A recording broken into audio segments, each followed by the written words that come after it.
Hey there. This video is going to be a little different from my other videos.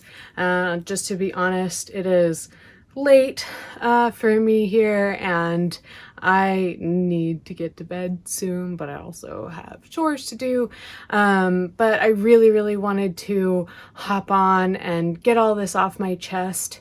So my hope is that I can just kind of talk to you guys casually and hopefully not have to edit this too much. I'm not exactly dolled up for this video like I usually am. I was recording earlier, so hence why I have some makeup on and I'm also a little burned out. But I think it's an important day for a mental health check-in. And those of you that are in the emotional support group know more or less how I started my day. So going back to, I guess, my last few mental health videos, I've talked about what I've been going through and medication and all of that. So just to kind of recap, this is a super quick reminder to like and subscribe if that's something you want to do. If that's not something you want to do, I'm sorry for the interruption. I'll shut up and start talking now. I am on a couple of different medications, something to help me sleep, something for my anxiety, and something for depression. And over the past few months, there have been a lot of changes to my medications, primarily because my primary care provider wanted me to come off that anti-anxiety medication. And then when that took a turn, we decided that I needed to get established with a psychiatrist. So about 3 or 4 weeks ago, I got established with a psychiatrist that I loved immediately. And we made these plans to tweak my medication again, which involved essentially lowering the dosage of my antidepressant so that I could switch to a different form of the same drug. And then the plan was, once we revisit, let's up the dosage so I can kind of get back to my normal. So this past week or so, I started to feel more and more just tired, achy a little bit, a little less motivated to do the things that I've been wanting to do, even though the list of things to do that I have is really long. And at first I thought, hey, maybe this is part of isolation. Maybe just my body is going into hibernation. I don't know. I'm just getting tired. Until the past few days when I started to notice that I've been feeling a little bit lower than usual, a little less motivated to do those things that I need to do. So this morning, let me back up. I saw that psychiatrist. It went well. We came up with a plan for my medication, and everything was looking up. And just about, it was that very weekend that quarantine for me, anyway, lockdown for me started. That was on a Friday, and I have been working from home ever since. So as you guys know, if you watched my last mental health video, I started experiencing more anxiety, and that kind of threw a wrench in my medication plan. So as such, I scheduled my next psychiatry appointment a little early so we could talk about, hey, can we make some changes to my meds or help, give me some more assistance to get by for the next month with everything going on, which we were able to set that up for today, which was primarily because of anxiety. I'm sorry if I'm all over the map here. I'm trying to tell this without any notes, just off the cuff. I hope I'm making sense. So last minute, changed my appointment so that we could talk primarily about the anxiety medication. This morning, I woke up feeling so tired and achy again. But not only that, just kind of started sobbing out of nowhere, without knowing really why I was sobbing. And I kind of had a light bulb moment, and I thought about the last few times that I have felt this way, and I thought, this is my depression creeping back up. And it's just a funny thing for me because I've said before, I know anxiety so well, and that is something that in a way I can say I identify with because I know it so well, I understand it so well. But depression is something that is still relatively new in my life, within the past few years, and usually when I experience it, I tend to, take care of it and get it under control pretty quickly. So it wasn't until this morning when I was just really tired and sobbing that I realized that that's what's going on. Like I said before, we lowered my dosage of this medication to switch to a different form. So of course that's going to catch up to my body, the fact that I have less of that medication in me than I'm used to. So it made perfect sense to me that that I was starting to feel this way, and that it was probably time to go ahead and up that medication, which was the original plan with this psychiatrist. That's what we were going to do in a month's time anyway, which was to go up from where I have been. So I was more than happy to have already set up this appointment so that we could tackle not only the anxiety, but the depression as well. So before that appointment, I was feeling pretty low. Reached out to a few people, reached out to my best friend, reached out to my boyfriend, and then I reached out to those of you in the emotional support group. And I want to thank you guys so much for being there for me. Yes, I created the support group, and in a way, I am the voice of this community because I'm the one kind of creating these videos and collecting this community of people that I've come to love so much. And I am the one who offers my advice most of the time. But the truth is, I need you guys. I need people just as much as anyone. So I did post in the emotional support group about how I was feeling, and it really helped that a few of you were there to help talk me through it a little bit. So that was very helpful, though of course I was still pretty lethargic and hopeful. I dealt with the day relatively okay after I realized this is what's going on with me. Talked to my doctor and we've got a plan. Things are gonna look up from here. Everything's gonna be okay. Yeah, so I did what I needed to do. I filmed the beginning of my Trisha series and went to go pick up my medication. So I felt pretty good about what I was able to get done today, considering how I was feeling. And then I decided to catch up on social media and like messages that you guys are sending me and stuff like that. And I had to hop on because it seems like there's this running theme with these mental health days, and that is that there is always a freaking miracle. And I hate to spoil the story, but that's what happened, and that's what's compelled me to get in front of the camera again, even though I'm exhausted and I need to end this day. So to kind of explain what's going on there, a lot of you have reached out to me in DMs to ask for my advice on various topics. And that advice really varies, but since I put out my video inspired by Taylor Nicole Dean's story, I told my story about living with an addict and how I dealt with that relationship, how I got out of that relationship. A few of you came to me to ask for advice on how to deal with addicts in your own life.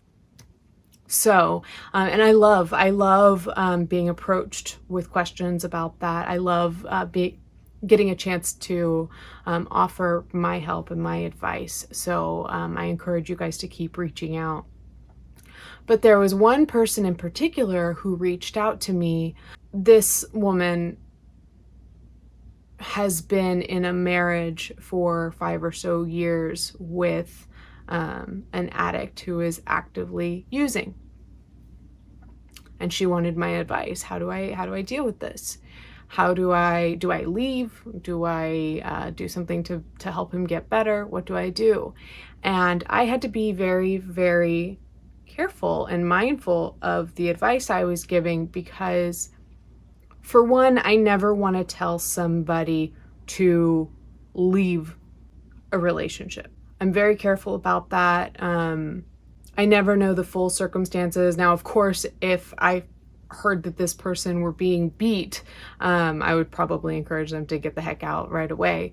But I didn't get that impression right away. So, and then the other thing is that this lady is married, and that is not a situation I've dealt with before. So I would feel like a bit of a charlatan to talk to somebody about how they should handle a marriage and a separation and a path towards possibly divorce. I felt like that was something I wasn't qualified for, but I was able to talk about, like, how are you feeling about this? Is this something that you want to work on? Is this something you want to get away from? And it sounded to me like she wanted to get away from the situation, but was really afraid that she might not have what it takes to go out and start working again and put herself out in the world again as, a newly single mother. And if you're watching this and I'm getting any part of your story wrong, or I'm misrepresenting your feelings or your story, I'm so sorry. But I think I'm getting the gist of this right.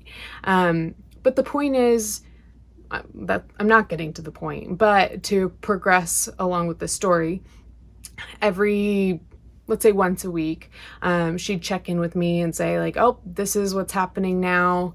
It's gotten to this point. And one of the really tricky things that came up was that this quarantine happened like right after that initial conversation we had. So, trying to encourage somebody to leave. How do you do that? Should you do that in a situation like this? Should you advise somebody to leave a partner that is dangerous, potentially abusive, creating a very unhealthy and toxic environment? I don't know. I didn't know. I still don't know if it's the right thing to do, but I kind of felt the room, if you will, and asked if she had somewhere safe to go that she could essentially spend the rest of this quarantine, whether that be with family, that seemed like it could be a safe place for everyone. The thing that I find interesting, we're hearing more and more about domestic issues, let's just say that, really flaring up during this time. And while I'm not surprised, I am heartbroken to hear about those statistics. And it sounds like if things are already not great at home, for a lot of people, they're getting worse. So we've kind of kept in contact about how things are going. She wants to leave. And I've encouraged her to do what she thinks is right, essentially, and have tried to tell her, hey, like, you've got this, whatever you decide to do, you will be able to make it work. Don't let fear run your decisions. I didn't use any of these words verbatim, but that was my general message. And so as I was winding down for the evening, I got an update, and I'm going to read some of that. I asked for permission to share this anonymously, and she said, absolutely, that's fine. So I got this message, this DM, and the DM reads, hey girl, I just want to give you an update on my situation. My addict told me to move out when I disagreed with him about him using. He was using this crisis as a reason to use actively. So this time I left. I packed everything of mine and my son's and left. He decided to lash out and spray paint my new car and slash my tires, but I still have not engaged in a conversation with him. I'm not going to fall into that pattern again. I filed a complaint and trespassing charges, got the paint off the car, and I'm not looking back. He can suck it. Basically, my responses were just all kinds of like celebrations, and you guys are seeing me choke up for the first time. But that's totally fine. Yeah, so basically after I celebrated this for a few minutes, she added, let's see. I told her about how I was feeling today and how this was just a perfect end to the day and made me feel so much better. She responded, "That's right. I'm sorry you had a hard day. This quarantine shit is fucking everyone up. Something awful. You're seriously so damn strong. There are so many people that won't even begin to look for help from anywhere. You helped me in 2 different ways, to see an alcoholic in true recovery and that is still fighting for sobriety and knows that it's not just about quitting the drink or the drug. That woke me up. How can this girl just fight for real life and my husband can't begin to try?" And then the following message read, "And then on the other side, you were strong enough to tell someone goodbye in order to live your life the way it should be lived. So while these times are the shittiest times to have depression or anxiety, I suffer from both and I'm also on medication. Just remember, you are the fucking business and you are seriously helping others. And it's easy to see that you care." So you out there that just made that really big change in your life, I do care. I care about all of you. I care when you bring your stories forward to me and allow me the opportunity to help. And I want to be very clear. I go back and forth with this. I do believe that I've got the life experience and the insight and the wisdom to be able to help people. But at the same time, I don't believe I'm some sort of expert or guru or anything like that to where I think highly of my opinion more so than anyone else. So in a way, I'm very flattered when you guys come to me for advice. Sometimes I wonder why. Why do you guys ask for my advice? And maybe it's just the power of reaching out to someone. And I do think there's a lot of power in that. Just reaching out to somebody who cares, I think does a lot. But I really just want to drive home the point that I've said this before, so it's probably going to become a little platitude here, and I'm okay with that. But when you reach out for help, that is an exchange of power. That is a transfer of power to another person where you are presenting them the opportunity to help you. And that in and of itself helps the other person, particularly if they are somebody who struggles with mental health issues or is in recovery from something. When you allow us to help you, that helps us. So, what started off as a shitty mental health day is ending as such a wonderful and beautiful one. And you know, what a day. You know, this stuff that we're going through right now in these times is something that none of us have been prepared for. So a lot of crazy stuff is going to just pop up and we're not going to know how to deal with this stuff. We're just not. Nobody has been trained to deal with what we're all trying to navigate right now. So I think the best that we can do is just rely on each other. You know, ask for advice, ask for support, even if you've never met the person in person. Most of you I've never met, but I'm starting to feel these bonds with a lot of you. And I thank you guys so much for inviting me into your lives and you know, taking a little glimpse into mine and supporting me in my journey. So Before I start rambling on and on and on, I just want to thank you guys again, and share this great news. I always want to tell you guys when I have a mental health day that ends in a miracle, and that's exactly what this was for me. So I'm really excited just to talk about everything that's going on with you guys, and I am going to log off so that I can do that now. All right, I love you guys. Bye.